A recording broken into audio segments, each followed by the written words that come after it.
Do you want to be a fighter? RMC. There's only one Tyson Fury. Fighters Club. I'd like to take this chance to apologize to absolutely nobody. Alexandre Herbinet. I am the greatest. Bonjour à toutes, bonjour à tous et bienvenue au 210e numéro du RMC Fighter Club. Un RMC Fighter Club qui va faire son mea culpa et souligner l'extraordinaire performance de Francis Ngannou ce week-end contre Tyson Fury. C'était en Arabie Saoudite et le Camerounais, le Predator, a choqué le monde, on peut le dire. C'est clair et net. Avec moi pour débriefer cet événement cette semaine, mon partenaire du Fighter Club, toujours là avec moi, co-présentateur du podcast Au bord du ring et coach de boxe anglaise et de coach et de boxe pied-point au Temple Noblard. Comment ça va, Baba ? Ça va et toi, Alex ? Ça va, bon, on n'avait pas prévu ce débrief, on va être honnête, on s'était dit que si Fury éclatait Ngannou, on ferait pas de débrief, là il était obligé. Hein. C'était obligatoire. On ne peut pas ne pas en parler vu ce qui s'est passé ce week-end. On va vous parler de tout ça et débriefer ça en détail. Bon ben, mea culpa. Excuse-nous, Francis Ngannou, on avait sous-estimé tes capacités et sans doute surestimé celle de Tyson Fury à prendre au sérieux une affaire qu'il est vite devenue entre les cordes. Contre tous les pronostics, contre toutes les analyses, le Predator a fait mieux que de se défendre face au Gypsy King. Il a envoyé le champion du monde des lourds au tapis et l'a poussé au bout des 10 rounds à 1 point sur la carte d'un juge de battre le champion du monde. La vie de film de Ngannou continue avec un nouveau chapitre historique. Bravo Francis, 1000 bravos et honte à Tyson. L'ancien champion UFC peut-il s'installer comme un boxeur qui compte ? Quelles conséquences sur le choc attendu entre Fury et Alexander Usyk? Le RMC Fighter Club débriefe l'incroyable performance du Camerounais face aux Britanniques et se projette sur la suite. On a retenu la leçon qu'on aurait dû tirer de sa carrière. Ne jamais, mais alors jamais, enterrer Francis Ngannou avant l'heure. Je vais pas pousser le vice dans ce Fighter Club à nous demander nos pronos. Je reste presque injurieux pour nous. Ngannou trying to time Fury as Fury set up his own attack. 40 seconds to go in the second. Et il a la chance du puncher. C'est malheureusement c'est la chance que je lui donne, pas beaucoup plus. That's better. Sharp, top kick. Oh, big shot from Ngannou. On peut pas, en tant que fan de sport de combat, te dire que sportivement c'est le combat le plus attendu de l'année ou de la décennie. Tyson Fury down against Francis Ngannou. Unbelievable scenes. Il faut que Francis s'attende à ce que 80% voire 90% de ses coups ne touchent pas. Oh, big right hand though, and he takes it again, Ngannou. He has shown an unbelievable chin. Et puis si Francis le fait, ce serait presque la suite du scénario, la suite du film hollywoodien. And it's all over. 10 rounds completed for Francis Ngannou. Respect flowing both ways. Winner by split decision, Tyson Fury. Et merci, je sais pas s'il faut dire merci Baba, Max Abola pour cette prod qui nous rappelle, génial. Comme je disais en intro, ce mea culpa, c'était obligé, hein, on avait annoncé la couleur, c'est revenu, mais tu me disais Baba en off, t'as rarement été si content d'avoir eu tort finalement, parce qu'on peut dire que coup de chapeau à Francis Ngannou. C'est ça, franchement magnifique, moi je suis super content d'avoir eu tort, c'est bien, merci Max d'avoir mis tout ça, parce que c'est important de revenir dessus, sur ce qu'on avait dit, et voilà, moi de toute façon bien sûr qu'ici toutes les opinions sont assumées. On s'attendait tous à ça, on s'attendait tous à ce que ce soit facile pour Fury, et Francis encore une fois nous a tous montré ce dont il était capable. Moi, j'ai pris une résolution. Déjà, la première, c'est que plus jamais je ne douterai de Francis Ngannou. Je prends l'engagement ici devant tout le monde et devant témoins. Je ne douterai plus de cet homme-là, jamais. Je crois que les mecs me l'inscrivent au tir à 10 mètres aux Jeux Olympiques. J'aurais un doute maintenant. Je serais là, bon, attends, est-ce qu'il s'est bien préparé en fait voilà. Ce que tu veux, c'est incroyable ce qu'il a réussi à faire en termes de préparation en 3 mois et d'arriver à sortir cette performance. C'est remarquable. On reviendra après sur Tyson Fury, mais ouais, on va d'abord et on y tenait. D'abord et avant tout, on va parler de Francis Ngannou parce que c'est lui le grand vainqueur. L'expression vainqueur moral, elle n'a pas souvent été aussi juste que pour cet événement de samedi soir. On rappelle donc, vous l'entendez dans la prod, victoire de Tyson Fury par décision partagée. Un juge qui donne 1 point d'avance à Francis et les 2 autres qui donnent Tyson Fury 1 point d'avance pour 3 points d'avance pour le deuxième juge. Donc c'est le vainqueur, puisque c'était un combat pro, contrairement à ce qu'on avait dit. Au dernier moment, les 2 derniers jours, la BBFC, donc l'équivalent de la fédération britannique, a accepté que ce combat soit comptabilisé chez les pros. Ouais. Donc c'était une vraie école à aller comptabiliser sur leur box rec. Hein, c'est dans leur carrière pro.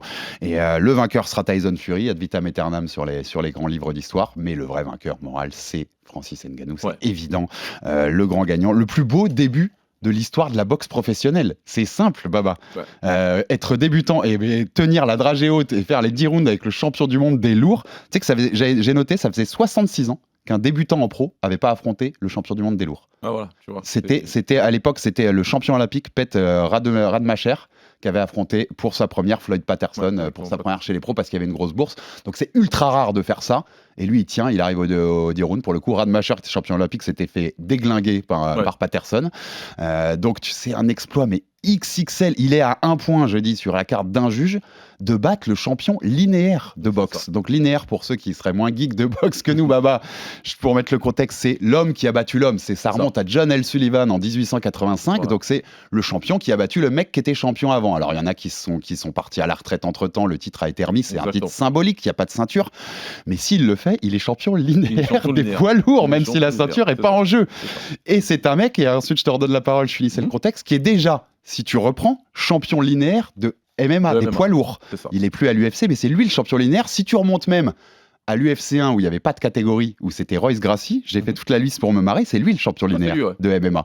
Je t'ai refait la liste rapidement. Gracie, Sakubara au Pride, Vov Shanchin, Coleman, Nogueira, Emelianenko, Verdum, Overeem, Bigfoot Silva, Velasquez, Verdum, Miocic, Cormier, Miocic, Ngannou.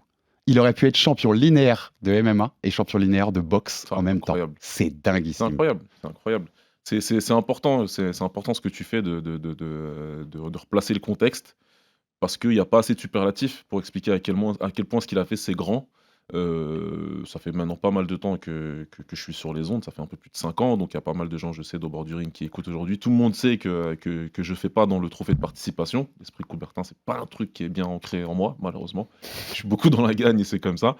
Mais là, c'est le plus grand trophée de participation, je crois, que j'ai vu, en tout cas depuis que je regarde des sports de combat. C'est incroyable ce qu'il a fait. C'est le vainqueur moral, c'est le vainqueur du combat. Il a perdu peut-être le combat de boxe, mais c'est le vainqueur du combat. C'est aux yeux de tout le monde, que ce soit bien clair. C'est clair. C'est exceptionnel. C'est tout bonnement exceptionnel ce qu'il a réussi à faire. Moi, je lui tire un grand coup de chapeau. Il m'a fait rêver, tout simplement. J'ai regardé j'ai un témoin. À partir du 3e round, j'étais debout jusqu'à la fin du combat. Je me suis pas rassis. Je lui parlais à travers l'écran. Et en fait, je sais pas toi, t'as envie qu'il le fasse. À partir du 3e du knockdown, moi j'étais un peu pareil. J'étais pas debout, mais j'étais en mode, mais fais-le en fait. Moi, je dis, fais-le, s'il te plaît. Termine-le, mets-le KO et fais-nous ce tremblement de terre incroyable. Je voulais qu'on aille jusqu'au bout du truc. Et voilà, il était pas loin. Il m'a impressionné sur tous les compartiments, pas simplement sur le fait qu'il envoie Fury au tapis, puisque de toute façon, c'était le seul postulat qu'on avait où on pouvait tous être d'accord.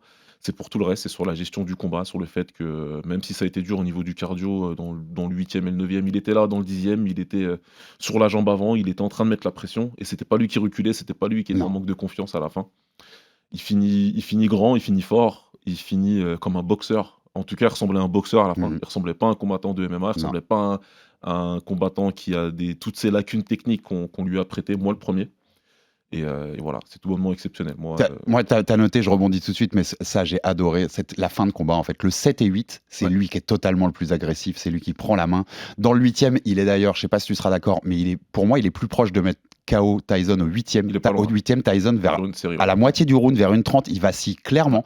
S'il en prend une bonne, bien placée à ce moment-là, je sais pas s'il se relève, en fait, Tyson Fury. Plus que dans le 3, où il prend un knockdown, tu vois qu'il est surpris, mais qu'il est là, encore. Là, il vacille très clairement au 8. 9 et 10, il fait quand même moins, il est moins là, le cardio, on sent que ça a tapé dedans, mais il essaye quand même d'aller vers l'avant quand il peut. Extraordinaire, c'est dingue, on se rend pas compte. Je disais, Tyson Fury est le champion linéaire des lourds, donc c'est l'homme qui a battu l'homme depuis qu'il a battu Klitschko en 2015. Ça fait 8 ans. C'est la 2e plus grande série de l'histoire des lourds, derrière Joe Louis, le mec aux 25 défenses, qui lui a fait ça qui a été champion linéaire pendant 12 ans. Il n'y a pas de mots, en fait. Il n'y a pas de mots pour décrire ce qu'a fait Francis Ngannou, franchement. Il faut pas être avare. Il faut pas être avare, comme on n'a pas été avare encore une fois en analyse, où on a clairement dit la différence, où toi et moi, on n'a pas voulu faire de pronostic parce qu'on s'était dit que de toute façon, il n'y avait pas un intérêt à ce pronostic à donner, c'est ça. Voilà, donc on n'a pas été avare en superlatif pour dire que Fury était très au-dessus. Il faut pas être avare dans le sens inverse. Et encore une fois, très content d'avoir eu tort. Et il a un minimum de cardio au 9 et 10 en plus. C'est-à-dire qu'il met un peu plus d'intensité comme il en a mis au 8 et 7. Il n'y a aucun doute sur le vainqueur, en fait. Même au point, je pense qu'il aurait remporté ce combat sans doute, en fait. C'est pour ça que je te dis que je suis tellement content d'avoir tort. C'est pas seulement sur le résultat, c'est sur la manière dont il a mené les débats, comment il s'est comporté, comment il a terminé en patron. C'est ça qu'il faut mettre en avant, selon moi. C'est cette capacité à cet homme-là à évoluer constamment quand les rideaux sont fermés. Là où je suis plutôt content, c'est qu'on avait vu que c'était de l'esbrouf, cette histoire d'entraînement un peu public et des vidéos qui étaient sorties où on voit que ça punch pas super bien. Bah, je suis plutôt content d'avoir vu clair là-dessus, mais en tout cas, pour le reste, j'avais pas vu du tout comment ça allait se passer. Non. Ceux qui l'ont prévu, ben, écoutez, chapeau à vous. Mais moi, j'avais pas vu ça. Oui, chapeau à vous, et on sent que c'est quelqu'un qui l'a vu après le combat. Hein. Enfin, voilà, hein, tu me comprends, Baba, hein, parce qu'avant, il y avait quand même moins de monde pour donner la On leçon. s'est un peu fait attraper sur Twitter pour avoir osé dire que l'écart, il était pas si grand contre. C'est ça. Non, mais voilà, il fallait une certaine quand même force pour annoncer ça avant le combat. Il fallait être très solide sur ses appuis. Pour qu'on reste sur Francis, mais qu'on aille aussi un peu dans ce qu'il a bien fait techniquement, parce qu'au-delà de dire juste c'est une performance incroyable, moi, il y a des choses que j'ai notées qui m'ont beaucoup plu. Moi, j'avais peur, on en avait un peu parlé, que Francis, qui allait forcément, d'ailleurs il le fait beaucoup, il est un peu en mode contreur, quoi. Il attend un peu Tyson pour réagir. J'avais peur que, tu vois, quand il aille vers l'avant, ce bascule de poids qui en MMA, et des fois ils ont du mal, ils passent et puis le corps fait un peu n'importe quoi. Là, je trouve qu'il l'a bien gardé en posture boxe, c'est-à-dire qu'il arrivait à contrer, à se lancer, mais en restant dans sa posture, en restant les pieds au sol, et pas faire du n'importe quoi qui ouvrait totalement sa garde et qui aurait fait qu'un contre de Tyson aurait été fatal. C'est ça. En préparation, visiblement, ils ont réussi à le limiter sur ses contres à 2 ou 3 coups maximum. Combinaison courte mais efficace, à savoir à être très patient. Moi, c'est le premier truc que je vais lui donner, que j'espérais mais que je n'avais pas prévu, c'est qu'il a été hyper patient. Ouais. Il a su attendre sa chance à chaque fois pour pouvoir contrer sur des séries très courtes, tout de suite faire son travail défensif, revenir. Il s'emballe pas au début du 4, Voilà. Juste après le knockdown, tu pourrais te dire il peut y aller un peu en folie, genre je vais y arriver. Non, il reste dans son plan. C'est là où je me suis calme. levé en disant calme, reste comme ça, la chance va revenir. Si tu continues à rester patient, il y aura une deuxième chance, puis une troisième, puis une quatrième. Donc c'est ce qu'il a su faire, encore une fois, il l'a très très bien fait. Le plus gros aussi, le truc où il m'a vraiment beaucoup surpris, c'est en termes de déplacement. Il a su se déplacer, toujours avoir, comme on dit, ses jambes derrière lui, donc toujours être bien dans la posture, être en équilibre, ce qui fait que ses combinaisons, elles étaient toujours bien, toujours puissantes, suffisamment. Il y avait un écart de vitesse malgré tout. C'est pas gagné, hein, Baba, explique-nous, mais c'est de la vraie technique, ça de boxe. C'est pas un truc que t'as comme ça juste parce que t'es champion de MMA, tu vois. C'est très très très difficile, et on nous a montré justement dans la cage que des fois il avait ce petit problème-là d'équilibre quand il se jetait comme ça, du coup, et qui était très en avant. Là, il était toujours bien équilibré, ce qui fait qu'à chaque fois qu'il a pu contrer, c'était avec puissance. Et on a vu que même les coups qu'il envoyait, par exemple le 1-2 qu'il va envoyer au corps, tu vois, en début de combat, tu te dis, comme ça, à la caméra, c'est rien, mais dans le ring, tu sais que ça fait quelque chose, et celui qui le reçoit, il sait que ça fait quelque chose, et de toute façon, on sait que ça fait une différence, parce que Fury, à aucun moment, il voulait rester à l'intérieur. Il y a bien une raison à ça. On va y venir sur Tyson, mais en effet, et on le voit à sa tête, moi je trouve, parce que quand tu connais bien la boxe, tu sens, notamment dans ce début de combat, je me souviens de ce coup au corps-là, où il regarde. Ah ouais, quand même. Ça a bien touché. C'est pareil, ouais. Il y a eu du menton aussi, du côté de Francis. Enfin voilà, on l'avait déjà vu pour le coup prendre des coups en MMA, mais tu sens, pareil, Tyson, moi tu le sens que sur notamment un 1-2 qui doit être au 4, je crois, ou quelque chose comme ça, et tu sens, il l'a pris pas plein fer, mais quasi. Et tu sens que Tyson, attends, il a pas bougé là. Il a pas bougé, alors que la plupart de mes adversaires, en fait, ils bougent là-dessus. Ils le prennent et ils le ressentent. Et Francis, boum, il est resté droit comme un i. Tu sentais même qu'il était un peu perturbé, Tyson, par ce que proposait Francis dans le ring, même ring generalship, tu vois, donc commandement du ring, qui est un des critères de la boxe. Dans le 7-8 dont je parlais, c'est lui qui impose son rythme, c'est lui qui est le patron du ring. Enfin, c'est pas juste un cogneur de barre pour parler mal qui est venu et qui lui a mis tu vois, une grande patate dans la tête et qui a réussi il a fait de la boxe. Il a bien boxé, et puis il a su encaisser quand il a fallu, parce que après le knockdown, quand même, 4, 5, 6, Fury il revient fort, il arrive à prendre le contrôle et il arrive à envoyer plus de coups, il touche plus, et à la fin d'ailleurs il aura touché plus que Francis, hein. Et il touche pas mal sur un gros 1-2, je vois très bien lequel tu parles, il touche très bien, il y en a un autre aussi. Francis il bronche pas, et ça clairement ça te fait douter, parce que déjà t'as un problème, c'est que t'as goûté à sa puissance et que t'as pas aimé, et en plus toi quand tu touches plein pot, lui il bronche pas, quoi. Donc toujours ça te rajoute encore plus de doutes, au-delà du fait qu'il y a probablement eu, on va y revenir probablement tout à l'heure, mais il y a certainement eu un manque de préparation, ce qui te donne pas toute la confiance du monde. En plus, quand tu t'aperçois qu'il va pas tomber le gars en face, c'est encore pire, parce que si tu sais que tu t'es pas hyper bien préparé, tu dis attends, mais il bouge pas là sur mon coup.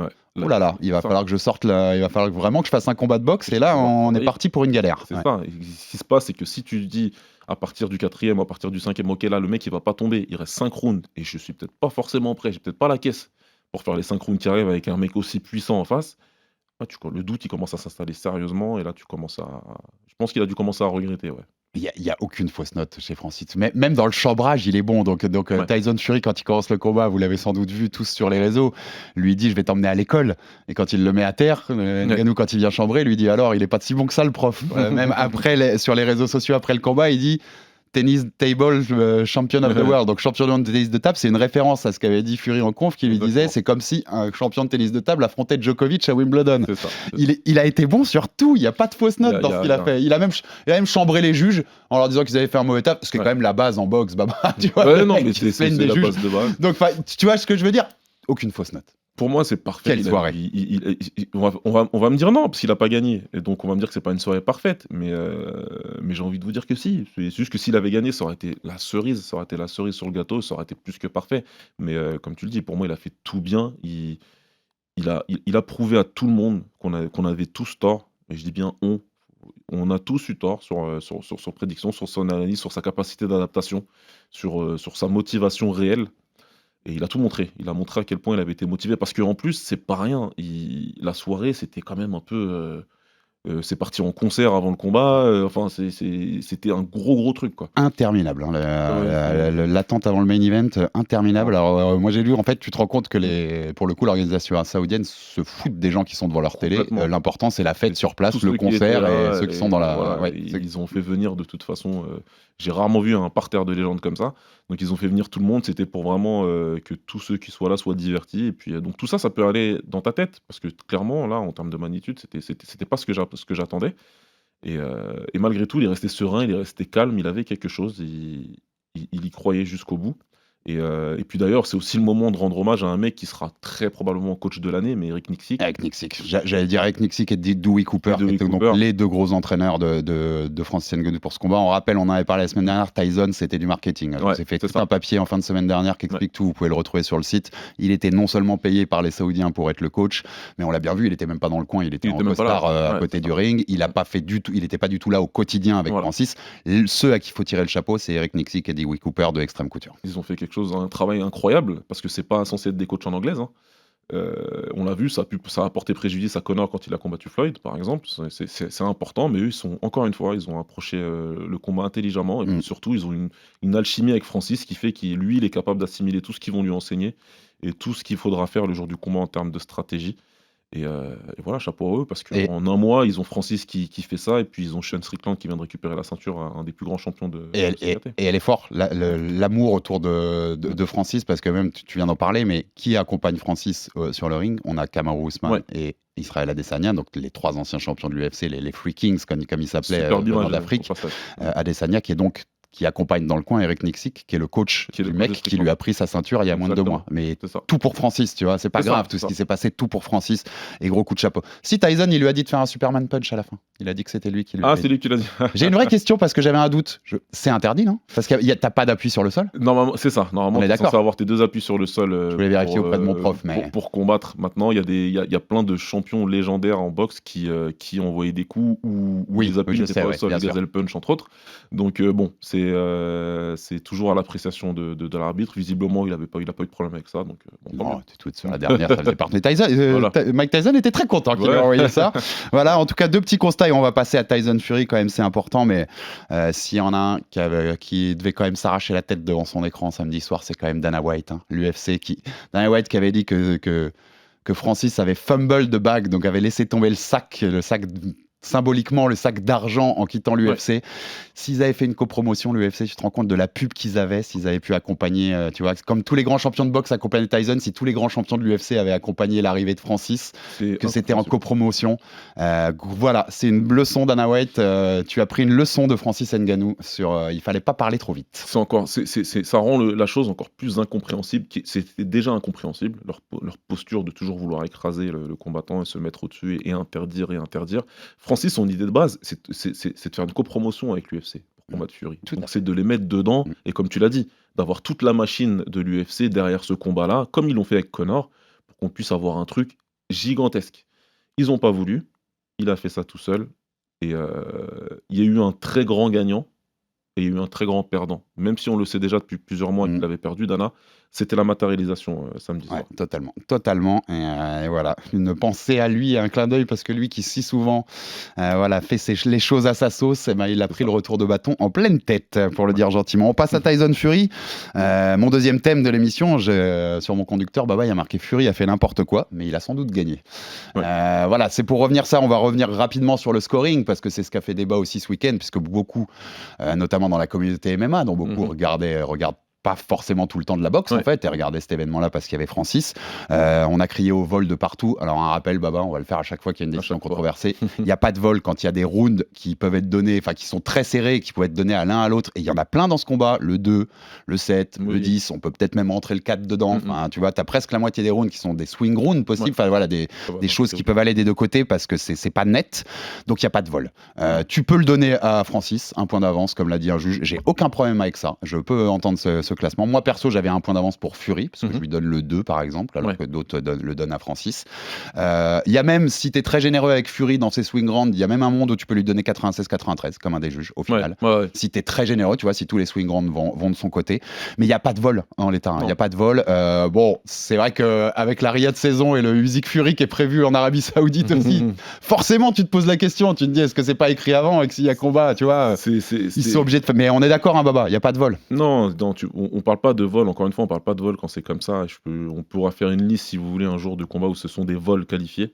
Et là, vous comprendrez la différence. Là, on peut pas parler de vol. Maintenant, j'entends que les gens aient ce discours plus que d'habitude parce qu'il y avait un vrai biais. Il y avait un vrai biais pour Francis. Il y a la belle histoire qui fait que, comme il est passé près de cette victoire, plus que près de la victoire, on voudrait qu'il l'ait eu et du coup, on le prend mal. Et j'ai vu plein de combattants de l'UFC parler de vol. Ça, c'est clair. Moi, j'ai regardé le combat plusieurs fois. C'est compliqué. J'ai toujours Francis d'un point ou un match nul. Ça dépend, encore une fois, comment tu vas scorer certains rounds. Et pour conclure là-dessus, en tout cas, c'est pas un vol. C'est très serré. C'est un combat extrêmement serré. Et s'il a la victoire, il n'y a pas de problème. Voilà, Francis, là, il y a zéro problème.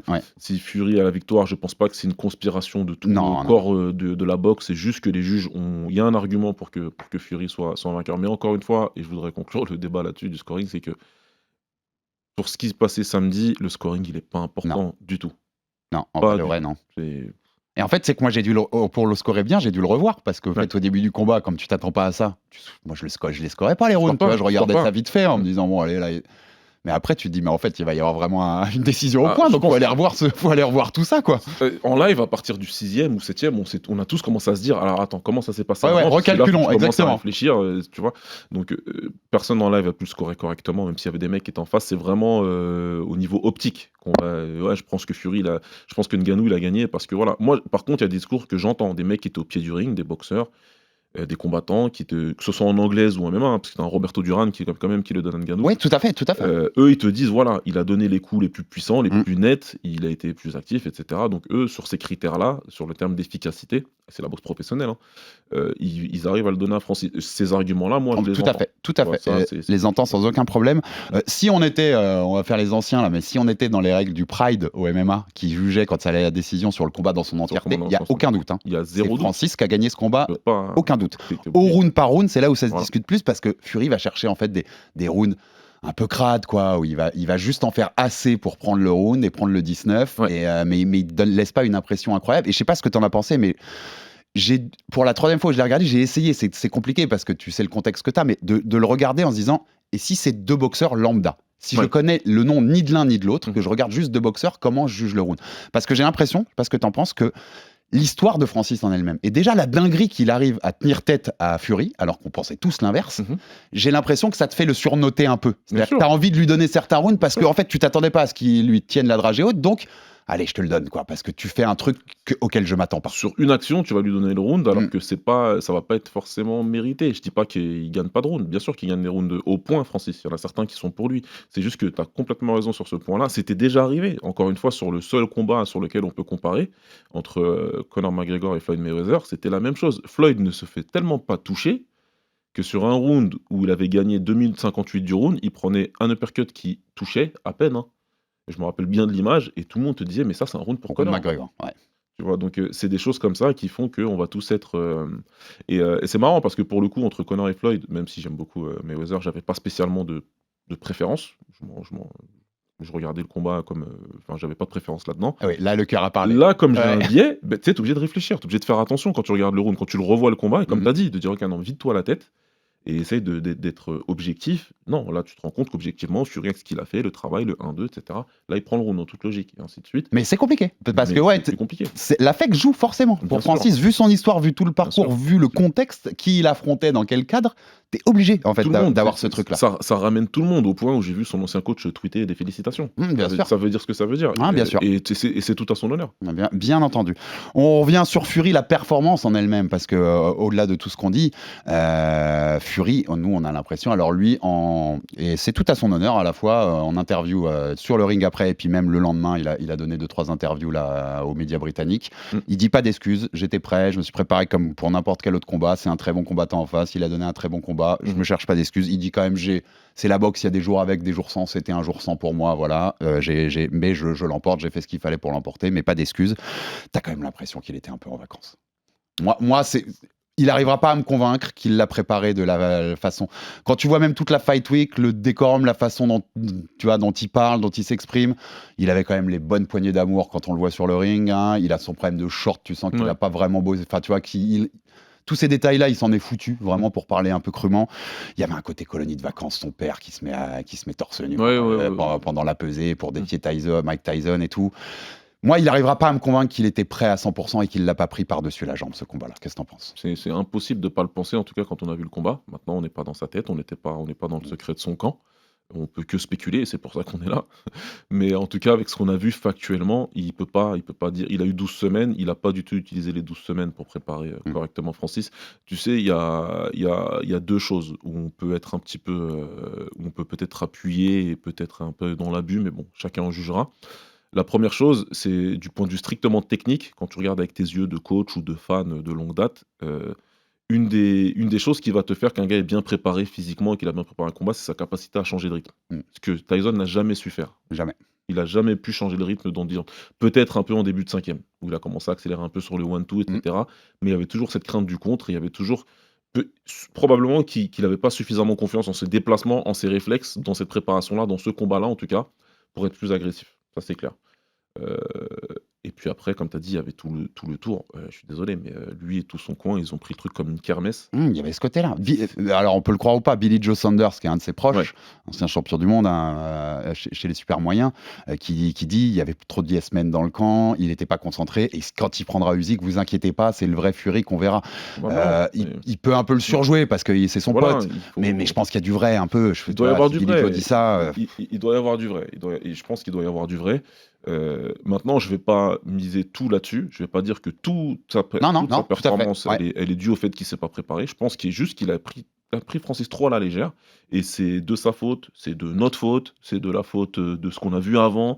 Enfin voilà, c'est tout un truc qui a participé du fait que ça rentre dans ta tête forcément quand t'es Tyson Fury, qu'on bat Francis, et que ça fait 6 mois que tout le monde te répète que quand tu prendras ce combat, ce sera facile. À un moment, je pense que ça va rentrer dans ta tête. Tu le vois pas toi comme un. Tu te dis pas c'est la perf qui montre que Fury est sur la pente descendante, tu vois, et qu'il est en fait. J'allais y venir. Sa dernière grosse perf, c'était Dillian White, enfin son dernier, où il est très. Shizora, il est pas au top, hein, qui est son dernier combat en date. Il y en a qui parlaient sur les réseaux, ils disaient l'inactivité. Ça faisait moins longtemps, Ngannou, ça faisait presque 2 ans qu'il n'avait pas combattu. C'était sa première en boxe. Il s'est plus vieux, il s'est fait opérer entre temps du genou. Ça peut pas jouer pour moi ça, mais tu vois, est-ce que tu te dis qu'il y a peut-être on est peut-être quand même sur un petit début de la fin pour Tyson, ou c'est juste un jour sans, quoi? Non, je pense que le déclin, il a amorcé pas depuis Francis, depuis un petit peu avant déjà. Et qui est naturel, hein, qui serait pas méchant. Hein. C'est normal, il n'y a pas de souci. Tyson, ça n'a jamais été le plus assidu. C'est quelqu'un d'extrêmement talentueux, mais c'est pas quelqu'un qui va se tuer à l'entraînement tous les jours pour pouvoir combler justement le gap. Quand il te manque un peu de talent, tu vas le combler avec le travail. Lui, c'est l'inverse, il a beaucoup de talent, et il travaille suffisamment en tout cas pour être prêt pour les combats, et il a montré qu'il est capable de l'être, hein, contre les deux combats contre Deontay Wilder derrière, enfin, et ainsi de suite. Mais je pense que le début de déclin en tout cas, c'est une partie de l'explication de ce qui s'est passé samedi. Je pense qu'on est vraiment sur une explication à 3 volets. Il y a le fait qu'il s'est pas forcément préparé. Il s'est pas préparé à 100%, c'est pas possible. Il y a ce déclin qui a forcément commencé. Et puis, il y a le travail de Francis. Moi, j'ai encore Ouais, une bien fois, sûr. même si là on parle de Tyson, je vais quand même le redire, c'est important. Parce que je veux pas qu'on croie qu'on est Non, en train de totalement. dire, Et tu vas voir, mais le point juste après, je vais ouvrir sur des choses comme Alpha Fury, mais qui ont été aussi à cause en fait de Francis. C'est ça. Et que c'est Il y a- pas il y a- seulement Fury qui est pas là, quoi. voilà, il y a beaucoup Bah, de choses qui ont été On peut rentrer là-dedans. Moi, je Ouais. parle notamment parce que c'est ce qui m'a marqué dès le début. Mais le clinch. Ouais. Tyson Fury, qui était très lourd pour ce Oui, combat. Il a très, été à très lourd. 277 livres, donc on voit d'ailleurs que c'est là où on voit aussi que la prépa n'était pas forcément la plus efficace possible, en tout cas pour son corps. Mais le Fury qui contre des Wilder, même des Klitschko, quand il allait au clinch, il faisait peser tout son corps Ouais. sur toi et les mecs n'arrivaient pas à s'en sortir. Il était trop puissant. Ouais. Et là, il est tombé face à un roc. Hein. Ouais, c'est ça. Ngannou, il bougeait pas. Il était très prêt à ça. Il arrivait dans la poche à mettre des coups aussi, à le contrer bien quand il fallait. Il l'a embêté. Hein. Il l'a très embêté dans ses postures de poche et de clinch. Et moi, j'ai trouvé que Fury avait pas d'autre solution. Non. Une fois qu'il a vu ça et qu'il a constaté ça, bah, je continue mon truc parce qu'en fait, j'ai pas d'autre solution. Hein. Il n'y avait pas de plan B. Il y avait pas de plan Ouais. B. Le plan de Tyson Fury, c'était de bully Francis. Je te montre que je suis plus grand, plus fort que toi. Je vais à l'intérieur, et on l'avait dit, on l'avait évoqué pendant quand on faisait la Ça paraissait préparation, logique, l'analyse, ouais. qu'il allait utiliser son poids, qu'il allait le forcer, qu'il allait lui faire mal et qu'il allait rester comme ça. Et au final, ça n'a pas marché du tout. Et je pense qu'il a été évidemment le premier surpris.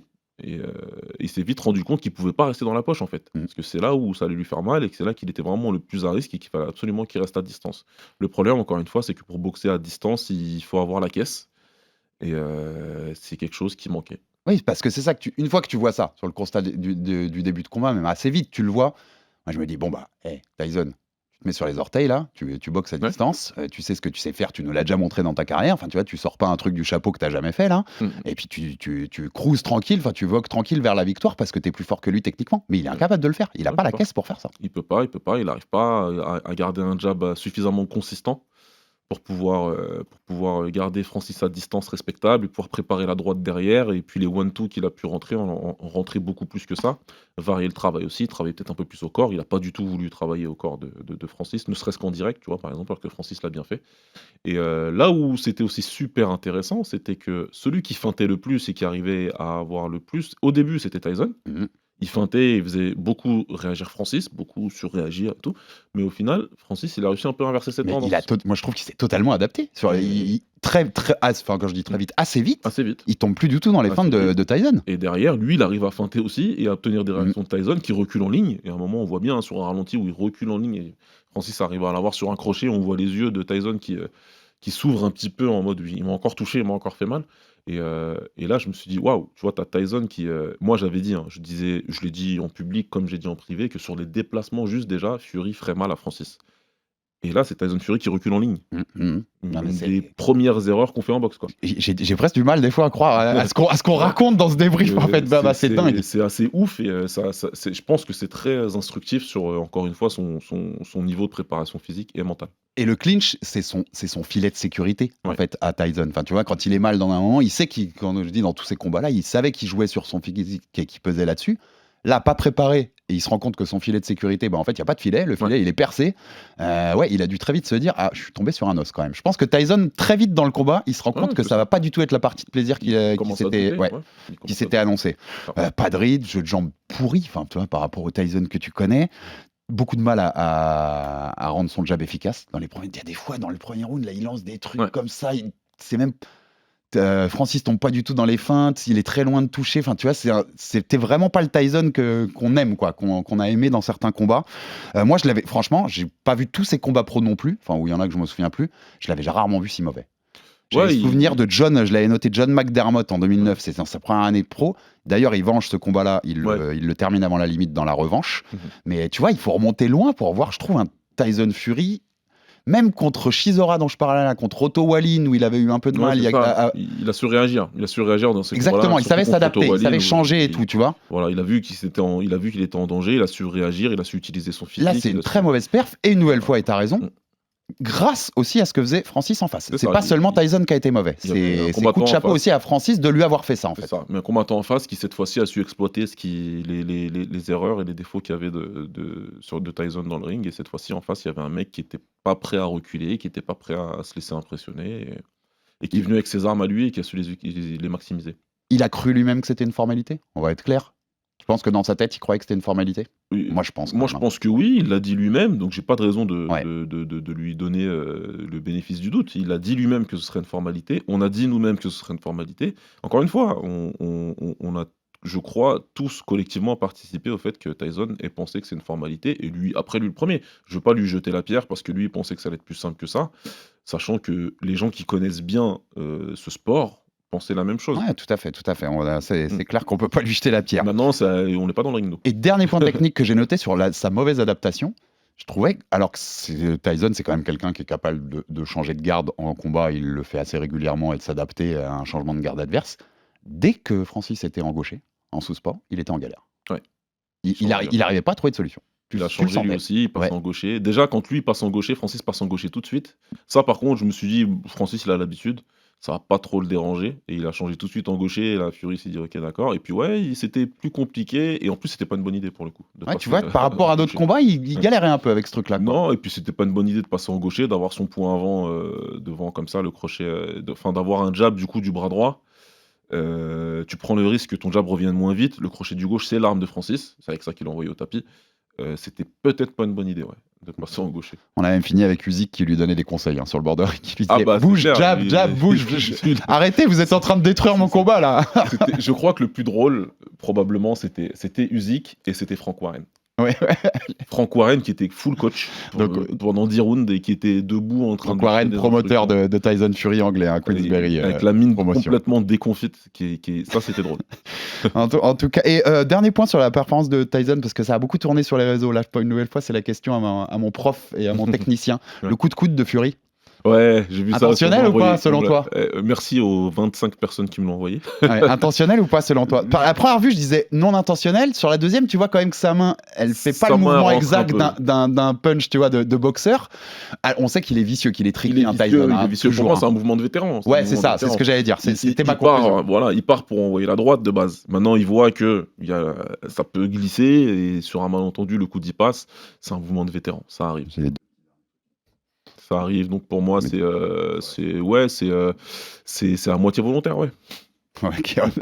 En tout cas, tous ceux qui disaient que les frères Paul étaient un mauvais, je te l'ai dit en off, je tenais à le dire, qu'était une mauvaise image pour la boxe, je trouve que ce qui s'est passé samedi, c'est presque encore pire. Alors la boxe a gagné une nouvelle star avec Ngannou et on va parler tout de suite de la suite, mais c'est terrible parce que beaucoup de gens qui regardent pas souvent la boxe et qui regardent que ce genre d'événement, Ouais. bah, tous les voient sur les réseaux, ils sont tous là, c'est un vol, la Ouais, boxe bien est sûr. corrompue, ils ont donné à Fury parce qu'il affronte Usyk après, ils pouvaient pas le faire perdre, et en fait il y a un côté terrible pour la boxe. C'est pire. Quelqu'un qui n'a pas regardé un combat depuis 5 ans, il va pas en regarder un après celui-là s'il était pour Francis. Hein. Bien sûr, c'est pire à plein de niveaux parce que des gens qui regardent KSI contre Tommy Fury, déjà, il y a beaucoup de gens qui les connaissent même pas, qui savent pas que c'est des boxeurs ou quoi, donc il n'y a rien de spécial par rapport au fait que ça tue la boxe. Non, pas du tout, j'ai jamais été d'accord avec cette opinion d'ailleurs, c'est plutôt l'inverse, et non, ça tue pas la boxe. Par contre, ce qui s'est passé samedi, déjà à ce niveau-là, en termes de décision par rapport au fait qu'il y a beaucoup de novices qui savent pas comment juger un combat, etc., ça c'est compliqué. Et puis Alex,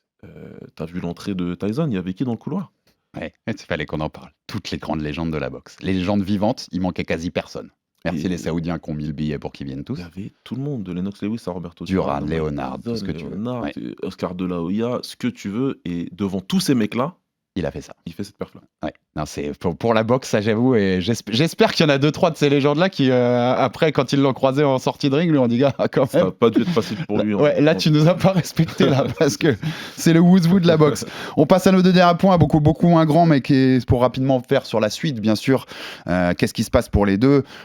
Francis Ngannou, j'avais mis parti pour rester dans la boxe ou pas, parce qu'on peut se poser la question aujourd'hui. Le PFL, donc on rappelle, il est signé pour la suite de sa carrière en MMA au PFL. Ouais. Le patron du PFL a tout de suite dit son prochain combat, c'est en MMA. Hein. Il a bien senti que ça pouvait lui Bien échapper, sûr que là, oui. et qu'il a rappelé, Fallait il y a un encadrer. contrat, il doit combattre chez moi, donc arrêtez de me l'enlever. Selon Dewey Cooper, c'est Dewey Cooper qui a donné l'info, Mauricio Suleiman, président de la WBC, a dit qu'il allait le mettre dans le top 10. On devrait avoir la réponse en début de mois. Il va être dans le top 10 WBC en boxe. Francis Ngannou, le top 10. Hein. C'est des Wilder, Joshua, Makhmoudov, Sanchez, Ruiz Jr., Anderson, Ajagba, White, Bakole, Joseph Parker à la WBC. Il sera au milieu de tous ces gens-là en début de mois, rien que ça. Ce qui veut dire que s'il affronte un Tyson Fury, en revanche, le titre mondial peut être en jeu, WBC. Et puis, en vrai de vrai, Baba, Francis Ngannou, c'est devenu un combat que Joshua veut, que Wilder veut, que n'importe qui veut en fait. C'est une star, il va te rapporter beaucoup d'argent, il va vendre. Tout le monde attend ses prochains combats de boxe, on est d'accord, on veut le revoir boxer après ça, non ? Ah, alors, il y a 2 questions. Oui, il y a 2 questions là, t'as raison. Il y a 2 questions. La première, c'est que, absolument. Pour eux, c'est un combat, tu vois, ça devient un money fight en fait. Le combat. Ouais. C'est le combat. Il y a quoi ? Je crois qu'il y a eu 6 poids lourds sur la carte. Il y a eu 3 combats poids lourds autres. Bah, tu demandes aux 6 qui étaient là, je pense que tout le monde veut le boxer. Tous les poids lourds là, actuels voudraient boxer Francis. Tout le monde se dit qu'ils feront mieux parce qu'ils auront une meilleure préparation, etc. Bon, il doit se passer beaucoup de choses dans leur tête à eux tous. Et de toute façon, c'est le money fight, je pense, aujourd'hui. Ça, c'est un. Et ils auraient tort de pas vouloir ce combat, en tout cas. Maintenant, si tu me demandes mon avis à moi je dis, Francis, t'as braqué la banque. Ouais, je suis d'accord. Fais pas la perf qui fera dire « Ah, en fait, t'as vraiment braqué la banque contre Fury. » T'as braqué. Est-ce que ça pouvait passer... Encore une fois, se passer mieux que ça, c'est qu'il a la main levée et que c'est un truc de fou. Mais en vrai, sur ce scénario-là, si t'écris un film hollywoodien, c'est compliqué. Dans Rocky 1, c'est qui gagne ? Mais samedi, c'était Rocky 1, Baba. On a vécu Rocky 1, en vérité. C'est pas Rocky qui gagne à la fin, c'est la même chose. C'est Rocky 1 qu'on a vécu, c'est dingue. On finit le film comme ça, tu retournes au PFL, tu vas combattre tes gars, il y a des mecs intéressants à combattre au PFL quand même, tu vois, des Ryan Bader, etc.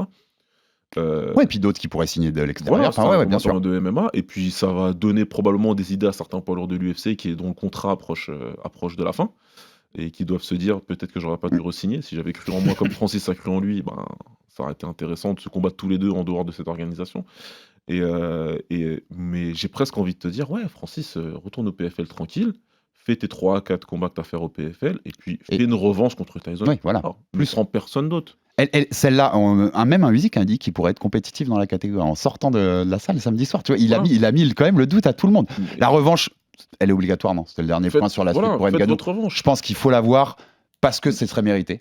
Ce serait mérité même finalement qu'il y ait la ceinture mondiale en jeu, qu'on aille jusqu'au bout du délire, vu la perte du premier. Il a gagné ce droit.